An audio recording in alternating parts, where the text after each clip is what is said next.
Zelensky ने एक बार फिर से बड़ी बात कही है और पुतिन की धमकी का जिक्र करते हुए ज़ेलेंस्की ने कहा कि पुतिन की धमकी बेहद गंभीर है। पुतिन यूक्रेन में न्यूक्लियर अटैक कर सकते हैं, ज़ेलेंस्की की तरफ से ये दोहराया गया है और युद्ध में पुतिन को अभी रोकना होगा। हालात जो 7 महीने से बने हुए हैं उसके तहत ज़ेलेंस्की का ये बयान आज के इस हालात में, जहां पुतिन एक बार फिर से दुनिया के सामने आकर कह चुके हैं कि उनकी कोई भी चेतावनी महज ब्लफ नहीं है, इसलिए गंभीरता से ली जाए उनकी हर उस बात को, जहां वो चेतावनी भरे लहजे से ये कह चुके हैं कि युद्ध के इस हालात में वो रणनीति बदलने को तैयार है। अब न्यूक्लियर खौफ को लेकर जो बड़ी खबर आई उसके तहत टीवी9 भारतवर्ष आपको लगातार बता रहा है कि आखिर रूस किस रणनीति के तहत अगले कदम उठा रहा है। और अब ज़ेलेंस्की की ये वार्निंग और ज़ेलेंस्की का ये कहना कि पुतिन की किसी भी वार्निंग को हल्के में ना लेना, इस पर अपने एक्सपर्ट्स पर चर्चा करने से पहले इंफॉर्मेशन वॉल पर एक डिटेल आपके सामने।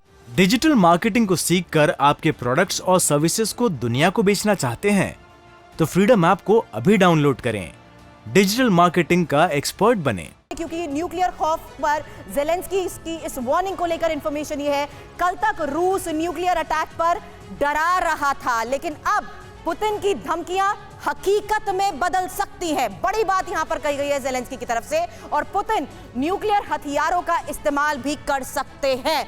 बड़ी बात यह है कि दुनिया को पुतिन पर अब दबाव बनाना चाहिए और युद्ध में पुतिन को और आगे बढ़ने से हर हालात में रोकने की यह जरूरत है, क्योंकि ज़ेलेंस्की इस बात से खुद वाकिफ है जो हालात अभी बने हुए हैं।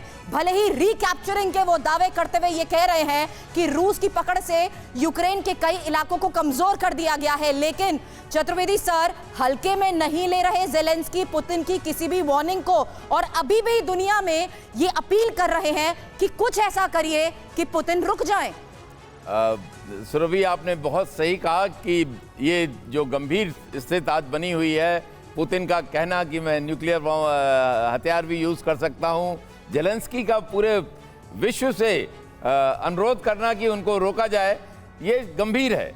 लेकिन मैं पूरा कन्विंस हूँ कि जिस दिन अगर गलती से भी पुतिन ने अपना ये न्यूक्लियर हथियारों को यूज किया, वो उनका लास्ट डे होगा। वो खुद सिनेरियो क्या है? क्या अमेरिका इसमें एक बड़ा रीजन है जो ज़ेलेंस्की भी इस वक्त इस तरीके की मजबूरी जाहिर कर रहे हैं कि अब मुकाबला करना मुश्किल हो चुका है? क्या वो अमेरिका को ये समझाने की कोशिश कर रहे हैं कि कुछ ऐसे फैसले लिए जाएं जिसके तहत पुतिन अपनी रणनीति बदलने के बारे में ज्यादा विचार ना करे? क्योंकि पुतिन ने ये कहा पश्चिम का जो हश्र होगा उसके लिए वो खुद जिम्मेदार होंगे।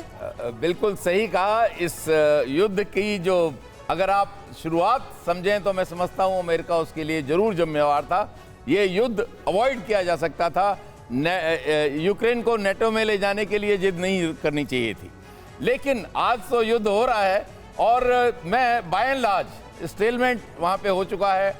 रशिया आज रेफरेंडम करा रहा है वहां पे, और वो भी रेफरेंडम कितना सही है। इन पिछले 2-3 दिनों में क्या बदला है सिंह साहब, इसको भी हमें समझना होगा, क्योंकि व्लादिमीर पुतिन ने जब राष्ट्र के नाम संबोधन दिया और उसमें न्यूक्लियर अटैक वाली बात कही, तो उसके फौरन बाद ज़ेलेंस्की का बयान सामने आता है कि नहीं, मुझे नहीं लगता कि वो न्यूक्लियर अटैक कर देंगे। लेकिन अब वो कह रहे हैं कि नहीं, उन्हें लग रहा है कि न्यूक्लियर अटैक हो जाएगा। क्या बदला क्या है 3-4 दिनों में? देखिए, इस समय जो रेफरेंडम चल रहा है और रशिया के जो पुतिन है इस समय शायद ये चाहते हैं, आप देखिए उनकी बातचीत जो मोदी से हुई है उसके बाद शायद वो भी अब चाहते हैं कि युद्ध को खत्म किया जाए, तो युद्ध को एक वो विनिंग स्पीड पे खत्म करना चाहते हैं।